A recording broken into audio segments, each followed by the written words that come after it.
India versus Pakistan. कौन है south Asia का मिलिट्री सुपर पावर? दोनों नेशंस के पास हैं न्यूक्लियर वेपन्स, फाइटर जेट्स और वर्ल्ड क्लास डिफेंस सिस्टम्स। लेकिन क्या सिर्फ हथियार तय करते हैं जीत, या स्ट्रैटेजी और टेक्नोलॉजी भी उतनी ही जरूरी है? आर्मी स्ट्रेंथ से लेकर एयर डोमिनेंस तक एंड नेवी की रीच से लेकर मिसाइल कैपेबिलिटी तक सबका होगा side by side comparison. Defence budget, global alliances और मॉडर्नाइजेशन इंडेक्स से तय होगा कौन है असली ताकतवर। ये वीडियो किसी देश के खिलाफ नहीं है, ये है एक न्यूट्रल मिलिट्री एनालिसिस। तो बने रहिए आखिर तक और जानिए किस देश की ताकत है जमीन, हवा और समंदर पर सबसे आगे। सबसे पहले बात करते हैं आर्मी की ताकत की। भारत के पास करीब 14 लाख एक्टिव सोल्जर्स हैं और अगर रिजर्विस्ट्स भी जोड़ें तो ये संख्या 51 लाख तक पहुंच जाती है, जबकि पाकिस्तान के पास लगभग 6 लाख एक्टिव सोल्जर्स और 5 लाख रिजर्विस्ट्स हैं।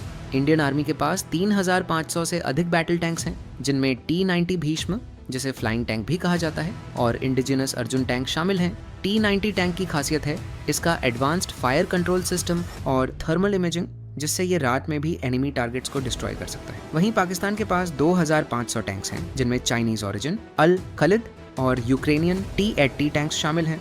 अल खालिद टैंक को पाकिस्तान ने चाइना और यूक्रेन के साथ मिलकर डेवलप किया था, लेकिन डिफेंस एक्सपर्ट्स मानते हैं कि इंडियन टैंक्स की टेक्नोलॉजी और अपग्रेडेशन कैपेबिलिटी पाकिस्तान से बेहतर है। इसके अलावा भारत के पास बोफोर्स और M777 अल्ट्रा लाइट हॉविट्जर्स जैसे आर्टिलरी सिस्टम्स हैं, जो माउंटेन्स में फास्ट डिप्लॉयमेंट के लिए क्रिटिकल हैं। अब बात करते हैं एयर फोर्स की, जो किसी भी युद्ध में गेम चेंजर होती है। भारतीय वायुसेना के पास करीब 1700 से ज्यादा एयरक्राफ्ट्स हैं, जिनमें 600 फाइटर जेट्स शामिल हैं। सुखोई 30 MKI को एयर डोमिनेंस फाइटर कहा जाता है, जिसकी कॉम्बैट रेंज 3000 किलोमीटर है और ये ब्रह्मोस मिसाइल से भी लैस है। 2020 के बाद भारत ने 36 राफेल जेट्स इंडक्ट किए हैं, जिनकी BVR beyond visual range missile capability Pakistan के पास नहीं है। राफेल जेट्स मेटियोर मिसाइल्स से लैस हैं, जिसकी रेंज 150 किलोमीटर तक है, जबकि पाकिस्तान के पास ऐसी लॉन्ग रेंज BVR कैपेबिलिटी नहीं है। पाकिस्तान के पास 900 एयरक्राफ्ट्स हैं, जिसमें करीब 350 फाइटर जेट्स हैं, जैसे F-16 फाइटिंग फाल्कन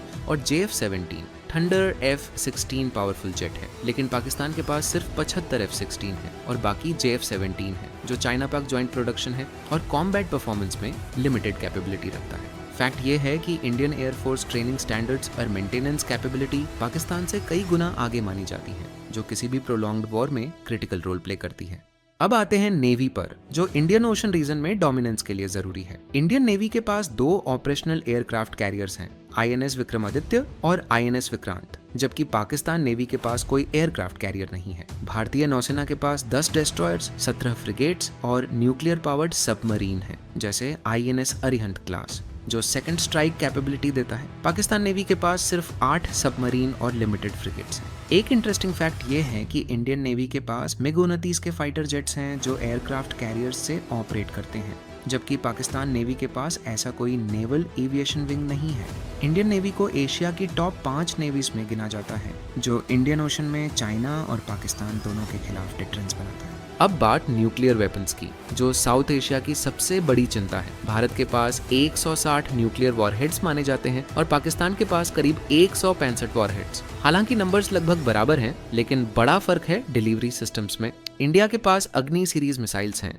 अग्नि 5 की रेंज 5000 से 8000 किलोमीटर तक है, अग्नि 4 की रेंज 4000 किलोमीटर और K4 SLBM submarine launched ballistic missile की रेंज 3500 किलोमीटर है। पाकिस्तान के पास शाहीन 3 मिसाइल है, जिसकी रेंज 2750 किलोमीटर है। एक फैक्ट ये भी है कि India no first use policy follow करता है, जबकि पाकिस्तान ओपनली कहता है कि वो टैक्टिकल न्यूक्लियर वेपन्स का फर्स्ट यूज कर सकता है। लेकिन एक्सपर्ट्स मानते हैं कि टैक्टिकल न्यूक्स का यूज डेंजरस एस्केलेशन को जन्म देगा, जिसका रिजल्ट दोनों देशों के लिए कैटास्ट्रोफिक होगा।